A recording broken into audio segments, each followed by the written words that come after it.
Welcome to a new series of KerbalKolony, a game of Kerbal Space Program on the channel. Unlike my earlier videos on Kerbal Space Program, this is less of a tutorial about the systems in Kerbal Space Program and more of an actual playthrough. We've got lots of mods in this to get going, including the colonisation mods, which is, I guess, where the name comes from. I could have called it Kerbal Discovery, but the whole Star Trek thing, yeah. I'm looking forward to seeing if that series is bad or worse. We'll see. I'm not confident. Anyway, Kerbal Space Program, on the other hand, is always awesome. So let's get started, shall we? Start the game. Let's take a look at the difficulty options I've chosen.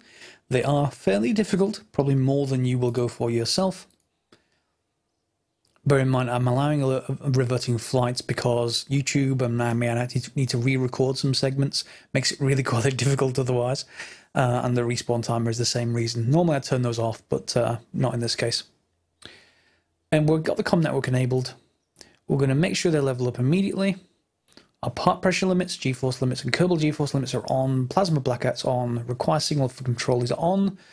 And we have no extra ground stations, so we're going to have a problem with communication pretty quickly. What I've also turned off, and you can't see it in here, but if I just close out a second and go into R&D, if I unlock anything with science points, I'm going to have to purchase the points as well. So that's even harder and, you know, very much a challenge rather than the basic normal difficulty mode. So let's get started, as we normally do, with something like a mission. So I've got a couple of mission packs here. One is field research, another one is SETI contracts. Let's have a look at what's available. First of all, we don't get launch first vessel because the packs change these things. So altitude record of 18 kilometers we can actually do. So let's take that one. Performing experiments around KSC is another good one. That's field research. Again, that teaches you more how to build a rover and head around. I'm not going to do most of that on camera, but I'll show you my rover build and you can laugh and point because it looks like a shopping trolley. But what the Americans call it, shopping cart for your case. So R&D, we have to go to mission control, the runway, and the crawl away. Okay, those are quite fine. And they're all either pressure or temperature scans. We don't need any other experiments on the vessel, but we probably should because that'll get us a lot more science. I'm not going to take that just yet. I'm just going to have a look at this. That's far more difficult and involves the ice caps. I don't think I want to do that right now. So let's start with that initial mission of altitude record. See where we can go on that one. Let's build something. So what can we build? Well, we can start out with this SETI probe stack. It's like a mini probe core. And this is basically unmanned before manned, the kind of thing whereby we don't have access to the manned probes, so we can't send anyone up. And of course that also gives us difficulty with communication. So more challenge. What do we got for engines? Well, we can put a solid fuel booster in there. That's fine. That's that attached. Yep, that's attached. And we're going to need to change the thrust work ratio of that in a second. But first of all, let me grab some other stuff. What have we got available by default? Just a nose cone? Yeah, let's take one of those. Let's put 3 fins on because 4 might just be too heavy. And we're also going to need a means of communication. We only get a small battery to start with, but that's not important. This one I'm just going to put on the side here. We'll just reduce the symmetry. I know that sticks out more than I'd like. A lot of the way I'm going to build things in this series, aside from the rover, which you're going to see when I design it shortly, is going to be as less Kerbal-like and more real-life-like. So we're going to have payload fairings and such like that. This probe core already has a temperature sensor built in, so we just need a barometer. Let's pop that on top. There we go. And we can pop the nose cone on the top and hopefully it won't glitch and everything won't fall to pieces. Which is a good objective, and let's call it the Kite 1 because it blows in the wind. Save that, and we need to look at the thrust weight ratio. It's nearly 9 times the acceleration due to gravity, pointing up instead of down. Well, hopefully pointing up instead of down. So let's reduce that to down to maybe 2.3 is fine. This is unmanned, so we don't have to worry too much about that. Even 3 will probably be fine. Let's launch and see how far we get.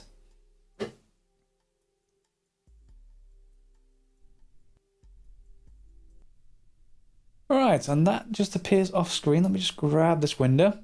So this is Science Here and Now. It's part of X Science. It's one of the mods. We have the ability to take readings, experiments, without having to go and click the thing on the craft, which when your craft is spinning out of control, it's actually more realistic than trying to find a button.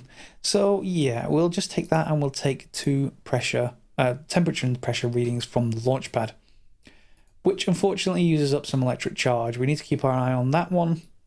But to start with, let's turn on SAS, press space, and head up. Generally up, but we need to get to 18 kilometers, so I want to make sure just to go over to the right just a little bit. You see it rocking around as it's trying to stop me from heading in that direction, just so when things inevitably turn around and I go back down, I don't come back down on my rather precious little launch pad. So we're heading up, we're sending temperature and pressure readings. I'm down to half power now, that shouldn't matter, but at least not for these small experiments. The bigger the experiment or the data, the more power it's going to take to transmit. What we may get, hopefully as we pass 18 kilometers, if I'm not mistaken, when we come back down, we may get some science over the water, which will help if we do. If we don't, no worries, we can always pick up more science. And in fact, the next rover mission we're going to do will pick up a lot of science. So we're now passing 15 kilometers, 16, 17, and then as soon as we go over 18, we'll hit this area of the atmosphere, this upper area, which means we can send 2 more experiments home. And that is fine. It's transmitted them both. We're going up well beyond 18 kilometers, so we could put more stuff on this if we wanted to, but at this stage of the game, we don't have all that much to actually put on. So let's just drop. We're just accelerating with the angle bracket keys to just bring us up physical time warp, which we're now going to start heading down. And what we should do, if we pass into the water biome, which it looks like we're okay for that, we then will be able to maybe get some temperature, because the temperature is biome dependent. Maybe not. It isn't moving far enough over. Oh well. Heading down, and I don't have much time to transmit now. No, I would have needed to move a little bit over. Just over here would have been fine. Otherwise, kaboom. And there goes our first vessel. But it was a brave first vessel, and we can get going with the next one. So let's head back to the Space Center. And instead of 25,000, we now have how many Kerbucks or Kerbal dollars? Or we have 59,000. Good. And we have 13.4 science. Even better.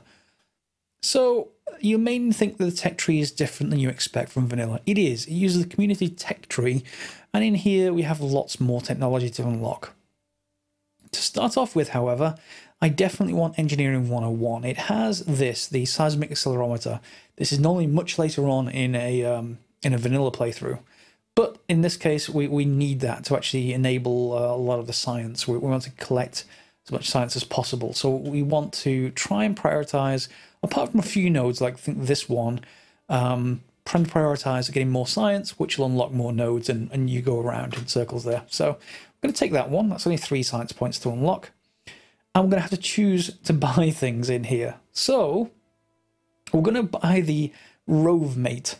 It is the most horrible, cheap rover that costs $6,200, but it will be worth it, I promise. We'll also need the external command seat for someone to sit on it. I do wish that would be more predictable. There we go. It never quite catches for me when I right-click. We're also going to want that battery pack. That's only 800. Is there anything else I want at this point? Yes, the experiment. So we're going to have to take that one as well. You'll see we're now only down back to 35,000. So we've got to be really careful about adding any other things. We're going to need wheels, unfortunately.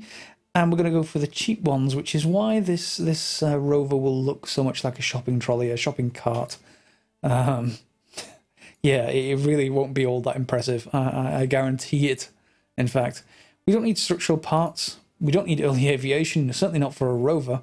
Although I suppose you could build rover wheels using these. They're quite expensive. Oh no, those are quite cheap. But again, you have to unlock it, so I'm not going to bother with that. We don't have enough science yet to unlock the rocketry node. We could unlock stability, which we can get through this bottom engineering. Does that give us anything we want, though? Not right now. So let's exit back out, pop in, and design a rover. And we're going to design it in the VAB, not the spaceplane hangar. Let's get rid of you and design our rover. In fact, that didn't apply. Oh no, wait, hang on. I had to put this in first. Yeah, that's fine, I think. Yeah, there we go. So it's a box, okay? And the box cannot transmit science, so that's important. You need an antenna. So if we put an external command seat on here, Kerbal sits on the bit that's sort of semicircular at the back. His feet go on those two little pedals, so we're going to want to not do that. Turn him around and go this way. I think I can never remember if I think this is oriented the same way as out there, so maybe we pick this up and rotate him this way. He's going to come back towards us, so let's see if that's the case. Doesn't much matter where you put him on the top because he's not getting out of that seat anytime soon. Just going through the categories on things that I want. None of this stuff. These are hilarious. These wheels, they're tiny wheels, and you'll see what happens in a minute. First of all, we're just going to grab them. And what I'm going to do is change from the regular symmetry mode, which if I just do this, you'll see it creates two wheels, but they're going in a circular pattern because this is meant for rockets. So if we change it to using R, we'll go to a mirrored pattern, if you like. We can put them wherever we want. I'm going to put them down here. The downside with putting them down here is that this is a high center of gravity, so it's going to rock backwards and forwards like crazy. The upside is you get more room to stick batteries, and as you're about to find out, batteries are very important when building early versions of this. So I'm just going to put them all the way in the corners just to get this as nice as possible and a wider base as possible. And then we're just going to grab another pair.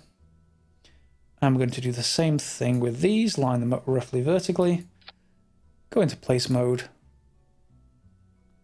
and we're going to offset them sideways like this. Okay, see what I mean about the shopping trolley effect? It's not great, but it will do us for now. The other thing I want to make sure is that these wheels by default all steer, and I want to turn off the rear wheel steering. Let's turn those off and make sure, I think it should be the same, yeah, because it's mirrored. Steering's disabled. If you don't, they'll all still turn in the right direction. You'll just turn quite fast, and when you've got something this unsteady, turning fast is not a good idea. What is a good idea is putting lots and lots and lots of batteries. It's 2,500 so far. So let's just put the batteries there for a second. Let me put the communication and science on. This is hilariously sized. Let's just put them underneath our Kerbal's feet. And the science we're going to just put behind him. He's not going to need to touch them, but we'll put them close anyway. And rotate them like this. I suppose in theme we should send a scientist out instead of a pilot, but it shouldn't matter for this particular case because we're not going to need to reset any of these experiments, unlike something like a Science Junior. So I think that's it apart from batteries, and now comes the batter apocalypse. Let's go back to mirror mode and either side, and we're just going to fit batteries like you would not believe on this thing, because what's going to happen is the only thing that's powering the wheels is batteries, and the only thing when you transmit, particularly that seismic accelerator, the only power we've got to transmit that is also batteries. So we're going to end up with a situation where it quickly will deplete the batteries no matter what we try and do. So we better actually have extra ones on board. Unless you crash this badly, it's not going to, well, it's not going to deplete value. When you recover the vessel, you'll get nearly all of it back if you do it without crashing. So that's pretty good. And let's just call this the Rove Mini. And let's grab let's say the right person for it, Bob. Bob's our scientist, and he can get going on the Rover Mini. However, that is now up to 5,300, and we only have 32,000 to start with. So what we're going to need to do is save that. I'm going to head over to the mission center, mission control. We can also get to it. I think it's in... Is it in here? I think it's in here or here. There we go. Yeah, so we can actually look at things in here as well, but I'm just going to go by the vanilla method for now. I'll jump to the other one later. Perform experiments around KSC. And again, I'm not going to do most of this on camera, just the initial bits so you get an idea. We will get 30,000 out of this, so 5,000 for our vessel. We'll get almost all of that back, so this is all clear profit as long as we don't blow things into a million pieces. And you get 7,000, 5,000, 7,000, 7,000 for each individual objective. So we can now, if we get our Rover Mini, let's actually put Bob back in it again. And yeah, let's launch. Launch being a relative term in this case. It's not going to move very far. And science here now is saying, hey, you've got some things you can do. Because we're in a command seat... This is terrible. Because we're in a command seat on top of this box, we can get an EVA report because we're not inside a capsule. So that is fine to take. And the seismic scan should also be fine to take. If we have a look, however, here, we're up to 2,000 battery, nearly. But as soon as we send this seismic scan, things are going to go a little bit downhill. As you can see, just from those two experiments, it's already dropping quite substantially. So we have to be very careful with that. And in this case, the only one I'm going to show on camera is just the crawl away, which is just that away is where those two kind of pieces are sticking up out of the ground. And we can just head down here. Do also be aware, if you brake too hard or accelerate too hard, because of the high center of gravity, this thing's going to sit up like a dog when you've opened the cookie jar. So, yeah, be careful about accelerating it and decelerating it, particularly when you get to the end of the crawl away there. There's a ramp, and I hit it going full speed in a test version, which wasn't terribly good for the rover. And, yeah, the frame rate hitches sometimes with science here and now when you go for these experiments, so make sure that these two aren't actually accidentally activated, otherwise it won't show you these windows to be able to transmit things or make an audio alert. Science here now just lets you actually be able to do all this without going hunting for the parts on your vessel, which is fine to get them when it's something like this. When you're building something with payload fairings, it's another thing entirely, so yeah. We need to make sure we've got some way of getting to them. That's all it does.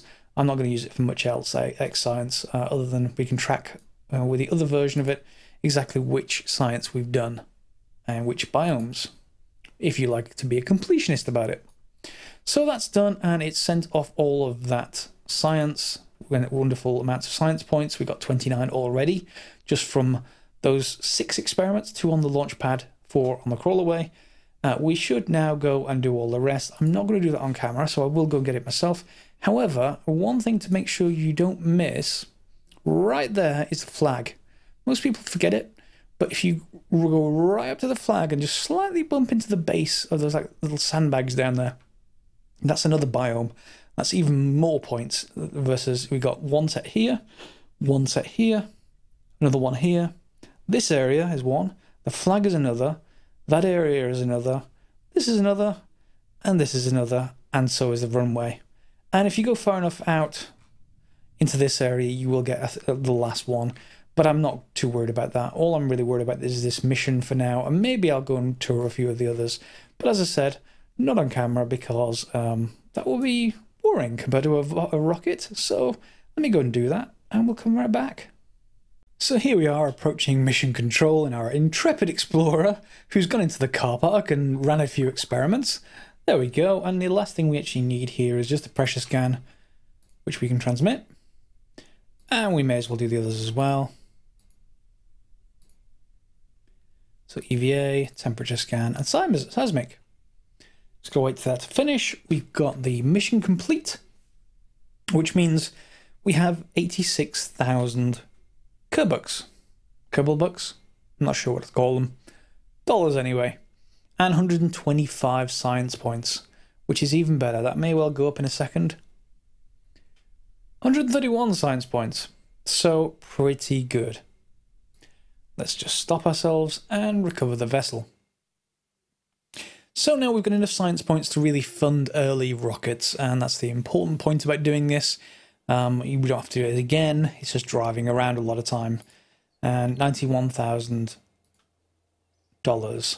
So in we go to research and development, and pretty much we may as well just take everything on this first tier. There's no need to worry about it. It's like one science in some cases. Basic rocketry, yes, we'll take that. We're down to 113, and these are all worth taking, so we can just take all of those as well. Stability, do I really need? That's 8 points. And for some reason that jumped me to Windows. Hopefully there's no problem there. General rocketry. I do actually want the swivel engine, so we're definitely going to take you. It leaves us with 77 points. These cost 45 each. So I can't get both of them. I'm going to leave them alone for now. Is there anything stability? I do actually want the launch stability enhancer, so we will take that as well. So we're down to 69 science points, and let's go and see what we can do with that, I guess. Let's build something, well, let's build something a little bit better than our first rocket, shall we? Start with the same probe stack, and fuel tanks in this case are the 400, 200 is 2,500, the 400 is 1,600 to unlock. I'm not quite sure why that is. And then 4,800. So we're definitely going to go for that one. That's easy enough to go with. And we're going to need the adapter. Where's the adapter? There it is. That'll let us fit 1 meter parts to this much smaller probe. And I think I'm going to get 4 of these. That seems reasonable kind of size. Usually rockets are 10 times, the fuel tanks are 10 times larger than their payload-ish, if I remember rightly. So we need some other pieces. We want the nose cone again. I'm not going to go for anything better than that. We are going to go for these winglets, however, rather than the basic fins, just because of the size of them. They're a bit more appropriate for this rocket size. And the engines, we're going to go straight for the swivel. The Reliant is good. It's quite an efficient thing, but it can't gimbal, which means it can't really steer very well. The bell shape at the bottom can't turn at all. So we'll go for this one. And we're down to 84,000 already, just from a few purchases, but that should be okay. And we're going to take this and move it up to 4 times symmetry instead of 3, excuse me, and lock these into place. Like that. Slightly offset. Let's just see if we can use the move tool just to move them in just a smidge. Yeah, there we go. Okay, and what else? Well, we can just put that back on top, but we also have some communication to get going, so we need another one of these antennas. Let's actually just... let's reduce the symmetry. We don't need 4 antennas.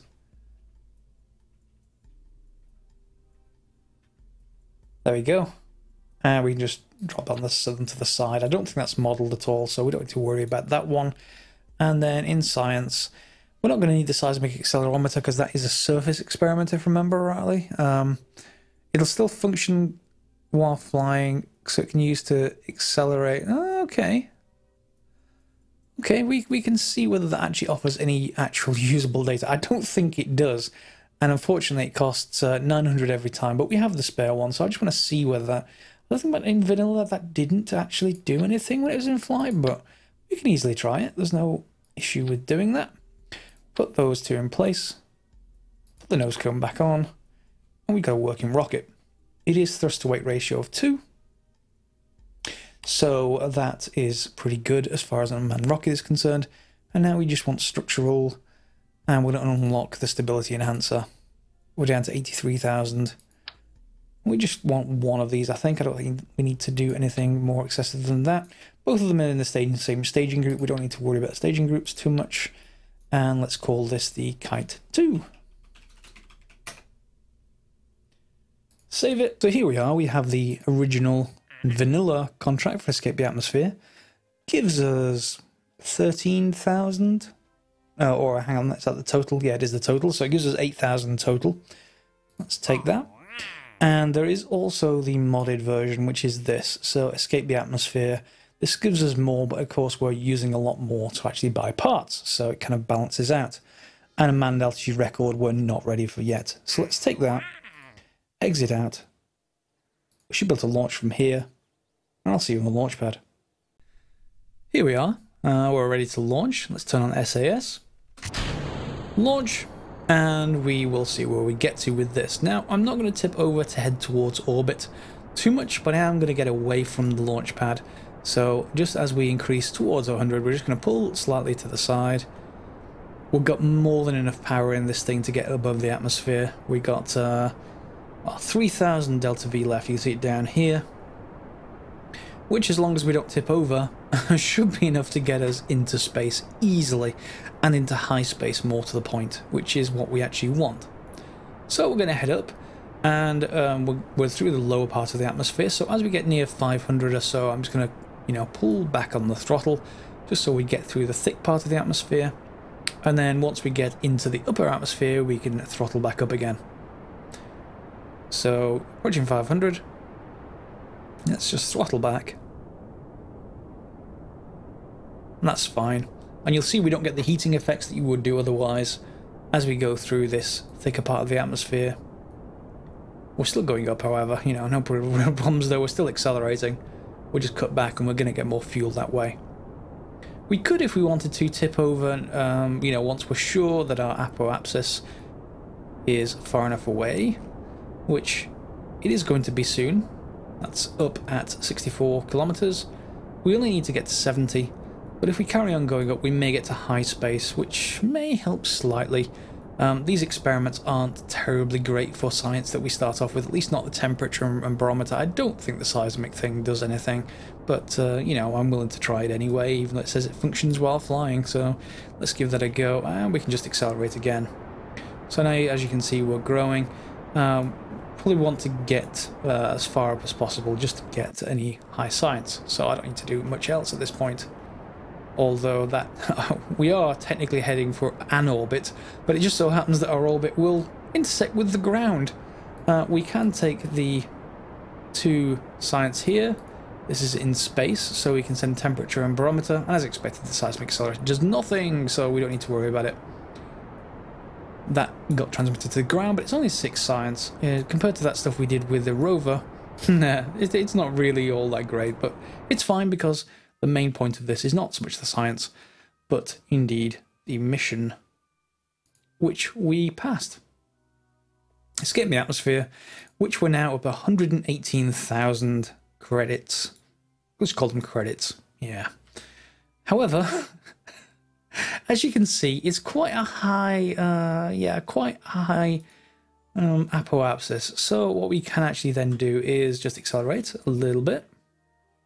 Time acceleration, that is, until we're in space high, and take another few science. Now this is going to get us 9 science total, which again is actually pretty good. We've squeezed a little bit more out of this. With that transmitted, we don't need to follow us all the way back to the ground again. We can just head back to the space center. And with that, first episode is pretty much done. We've escaped the atmosphere, we've explored the wilds of the car park, and we've done the first altitude record. So that is all pretty good. Next episode, we're going to go into orbit, I think, and maybe head towards the moons. Now, normally in a playthrough, I would then actually increase these levels just by upgrading them if we just right click. However, I don't really have a lot of money, and because I'm spending on R&D to unlock parts, that may have to wait a little bit longer than normal. So I may have to do a few missions that are off camera to get enough credits to upgrade these. Typically, you'll want to upgrade the mission control, the tracking station, and at some point the vehicle assembly building. These two will enable you to get tracking in orbit so that you can plan maneuvers and head to, well, a moon, at least to start off with. You can get to orbit without them, so that's fine. And the bigger your probe gets, there's a part limit of 30 with the vehicle assembly building, so we need to get above that, and that may need an upgrade. However, that one is even more expensive. Yeah, 250,000 credits. And the launch pad eventually you'll want to upgrade as well. That's cheaper, but again, it's just about a weight limit there. So, that's the first episode done. Hope to see you next time. Feel free to give this a thumbs up if you liked it. Subscribe if you haven't already, and let me know in the comments what you think. And we'll see where we get to on this series. Otherwise, the other series on the channel at the moment, there is a playthrough of Divinity Original Sin 2 if you're interested in RPGs. Otherwise, of course, Minecraft and Factorio. And is there anything else at the moment? Yeah, I think just those two mainly. Okay, thanks for watching. See you next time.